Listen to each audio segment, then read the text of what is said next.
SMT Nation, we back. We got a pretty huge update, in my opinion. I think this is going to be a difference maker. This is going to probably have a pretty big impact in the wireless industry. The story from CNET, I'll go ahead and link it in the description for you. T-Mobile is dangling 3 months of free data to lure you to switch. What's being called a new network pass trial allows any consumer that has a compatible device to try the T-Mobile network as the carrier attempts to demonstrate that its network has evolved. All right, so this was actually data from this morning at the time of this recording. The goal is pretty simple. T-Mobile is going to try to take as many customers from rival carriers as possible. And they're trying to tear down an old barrier that's existed for a long time. A lot of people who have used T-Mobile in the past, 2, 3, 4, maybe 5 or 6 years ago, and had to leave the network due to coverage issues, network problems, who knows, maybe congestion, could have been a number of different factors. They feel pretty confident that they've improved their network so much so that they'll let you try it for free in order to get you on their network. So what they're doing is giving you 3 months of free unlimited data, and you just download an app, enable this network pass, and you essentially have a truly unlimited data experience on a device.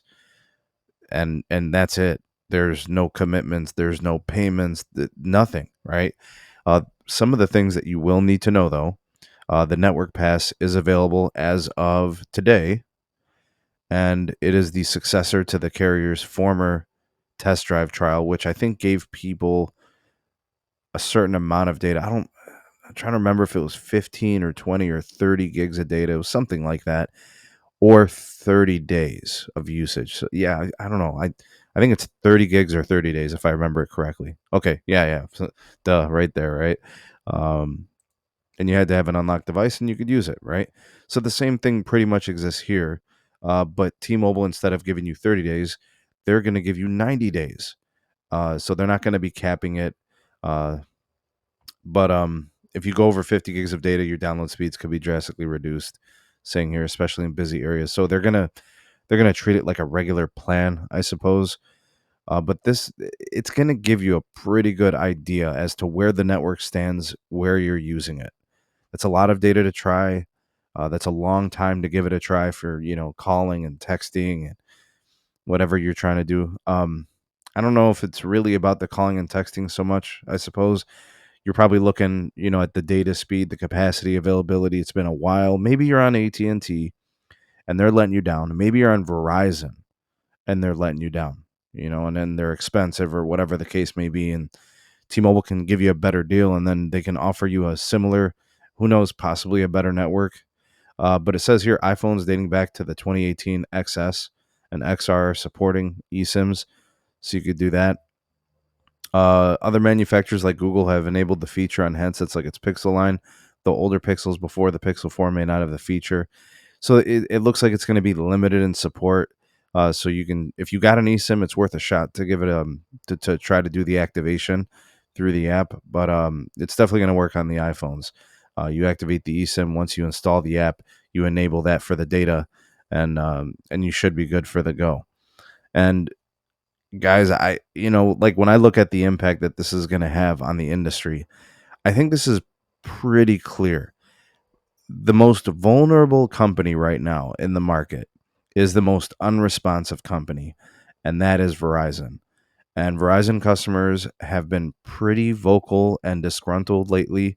We've been seeing more and more of these articles about like horrible customer care, poor customer, assistance, trying to make purchases with customer care. Everything's been difficult, taken a lot of steps. It's been painful. Customers are annoyed and exasperated by all their horrible experiences, and then price bumps and increases.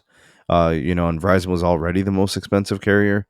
I think this is a direct shot at Verizon looking to get their customers at their most vulnerable time. And I have no idea if Hans and the crew there even care to respond to this. I mean, I don't think they are going to. They haven't responded to anything up to this point, and they've been, looking pretty bad in the public's eye when it comes to the inability to compete. They continue to just ride this premium gravy train, upsell their current customers to premium plans. They backtracked that and did this whole like, you know, welcome unlimited plan, and that in hopes to get people in the carrier store and then try to upsell them to something else. And I don't think that's working. We're seeing weak numbers so far this year. Q1 was bad. Q2 wasn't much better. If it was, I don't even know how do you, on what metric, you know. And T-Mobile's they're sticking the knee on the throat of Verizon, and I don't know. I don't really care, or I don't think Verizon really cares to fight back, honestly. So who do I think this is going to impact?